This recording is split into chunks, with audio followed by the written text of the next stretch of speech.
അസ്സലാമു അലൈക്കും വറഹ്മത്തുള്ളാഹി വബറകാതുഹു. ഉശൈറയിൽ നിന്ന് നബി സല്ലല്ലാഹു അലൈഹി വസല്ലമ തങ്ങളും സഹാബത്തും മദീനയിൽ മടങ്ങിയെത്തി. ഷാമിൽ നിന്ന് അബൂ സുഫിയാൻ മടങ്ങി വരുമ്പോൾ നേരിടണം എന്ന തീരുമാനത്തിലാണ്. ഇതിനിടയിൽ മറ്റൊരു സംഭവം നടന്നു. മുസ്ലിങ്ങളെ പ്രകോപിപ്പിക്കാൻ വേണ്ടിയാണത് നടത്തിയത്. ഖുർസുബ് ജാബിർ അൽ ജിഹ്ഫി ഇസ്ലാമിൻ്റെ ഒരു ശത്രുവിൻ്റെ പേരാണ്. ഖുറൈശികളുമായി സഖ്യത്തിൽ ഏർപ്പെട്ടിട്ടുള്ള ആളാണ്. അയാൾ മദീനയുടെ താഴ്ഭാഗങ്ങളിൽ വന്നു. മദീനക്കാരുടെ ധാരാളം ഒട്ടകങ്ങളെയും ആടുമാടുകളെയും കൊള്ളയടിച്ചു കടന്നു കളഞ്ഞു. മദീനക്കാരെ രോഷം കൊള്ളിച്ച സംഭവം. നബി സല്ലല്ലാഹു അലൈഹി വസല്ലം തങ്ങൾ തന്നെ ആ ദ്രോഹിയെ നേരിടാൻ ഇറങ്ങി. മദീനയുടെ ഭരണകാര്യങ്ങൾ നോക്കാൻ സയ്യിദ് ഇബ്നു ഹാരിസ് റളിയല്ലാഹു അൻഹുവിനെ നിയോഗിച്ചിട്ടാണ് പ്രവാചകനും അനുയായികളും പുറപ്പെട്ടത്. ബദറിന് സമീപമുള്ള ഒരു പ്രദേശമാണ് സഫ്വാൻ താഴ്വര. മുസ്ലിങ്ങൾ ചെന്നെങ്കിലും ഖുർസിബിനെയോ കൊള്ളയടിക്കപ്പെട്ട മൃഗങ്ങളെയോ കണ്ടെത്താനായില്ല. അവർ മദീനയിലേക്ക് തന്നെ മടങ്ങി.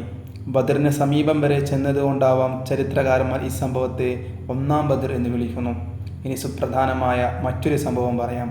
അബ്ദുല്ലാഹി ഇബ്നു ജഹ്ഷ് റളിയല്ലാഹു അൻഹുവിനോട് നബി സല്ലല്ലാഹു അലൈഹി വസല്ലം തങ്ങൾ ഇങ്ങനെ പറഞ്ഞു: താങ്കളെ ഞാനൊരു ദൗത്യം ഏൽപ്പിക്കുന്നു. താങ്കൾ ഒരു സംഘത്തിൻ്റെ നേതാവാണ്. താങ്കളും സംഘവും 2 ദിവസം തുടർച്ചയായി സഞ്ചരിക്കണം. അതിനുശേഷം ഈ കത്ത് പൊട്ടിച്ച് വായിക്കണം. എന്നിട്ട് കത്തിൽ പറഞ്ഞതുപോലെ പ്രവർത്തിക്കണം. അത്ഭുതകരമായ നിർദ്ദേശം. ഈ സംഘം എങ്ങോട്ട് പോകുന്നു എന്ന് മദീനയിലെ ജൂതന്മാരോ മുനാഫിക്കുകളോ അറിയരുത്. സംഘത്തിലുള്ളവർക്ക് തന്നെയും അറിയരുത്. കത്ത് സംഘം നേതാവിൻ്റെ കയ്യിൽ കൊടുത്തു. ഏതു ഭാഗത്തേക്കാണ് റസൂലെ ഞങ്ങൾ യാത്ര ചെയ്യേണ്ടത്? സംഘത്തലവൻ ചോദിച്ചു. റക്കിയയുടെ ഭാഗത്തേക്ക് നീങ്ങുക, എന്നിട്ട് നജ്ദിയയിലേക്ക് പ്രവേശിക്കുക. നബി സല്ലല്ലാഹു അലൈഹി വസല്ലം തങ്ങൾ പറഞ്ഞു. നബി സല്ലല്ലാഹു അലൈഹി വസല്ലം തങ്ങൾ നിർദ്ദേശിച്ച മലമ്പാതയിലൂടെ അവർ സഞ്ചരിച്ചു. 2 ദിവസത്തെ യാത്രയ്ക്ക് ശേഷം അവർ കത്ത് തുറന്നു വായിച്ചു. അതിൽ ഇങ്ങനെ എഴുതിയിരിക്കുന്നു: എഴുത്ത് വായിച്ചു കഴിഞ്ഞാൽ മക്കയ്ക്കും തായിഫിനുമിടയ്ക്കുള്ള നഖ്ല വരെ പോകുക. അവിടെ നിന്ന് ഖുറൈശികളുടെ നീക്കങ്ങൾ നിരീക്ഷിക്കുക. നമുക്ക് റിപ്പോർട്ട് എത്തിക്കുക. കത്തിലെ നിർദ്ദേശം വളരെ വ്യക്തമാണ്. ഖുറൈശികളുടെ നീക്കം നിരീക്ഷിച്ച് റിപ്പോർട്ട് ചെയ്യുക. അതുമാത്രമാണ് അവരുടെ ദൗത്യം. കൂടെ വരാൻ ആരെയും നിർബന്ധിക്കരുതെന്നും എഴുതിയിട്ടുണ്ടായിരുന്നു. അബ്ദുല്ലാഹി ഇബ്നു ജഹ്ഷും സംഘവും നഖ്ലയിലെത്തി. ഖുറൈശി സംഘങ്ങൾ വരുന്നുണ്ടോ എന്ന് നിരീക്ഷണം നടത്തി. ഒരു ചെറിയ വ്യാപാര സംഘം അതുവഴി വരുന്നുണ്ടായിരുന്നു. അംർ ഇബ്നു ഹദ്റമിയാണ് നേതാവ്. ഇരു കൂട്ടരും പരസ്പരം കണ്ടു. അവർ വികാരഭരിതരായി. മക്കയിൽ വെച്ച് മുസ്ലിങ്ങളെ ക്രൂരമായി മർദ്ദിച്ചവർ കൂട്ടത്തിലുണ്ട്.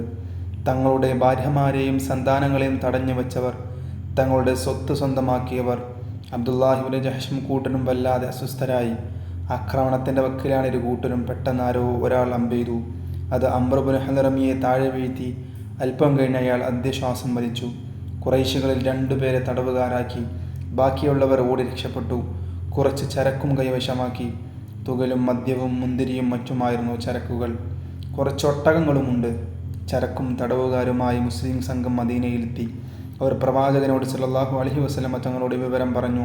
പ്രവാചകൻ അസന്തുഷ്ട പ്രകടിപ്പിച്ചു. കൽപ്പിക്കാത്ത കാര്യം ചെയ്തിരിക്കുന്നു. യുദ്ധം നിഷിദ്ധമായ മാസമായിരുന്നു അത് എന്നും അഭിപ്രായമുണ്ട്.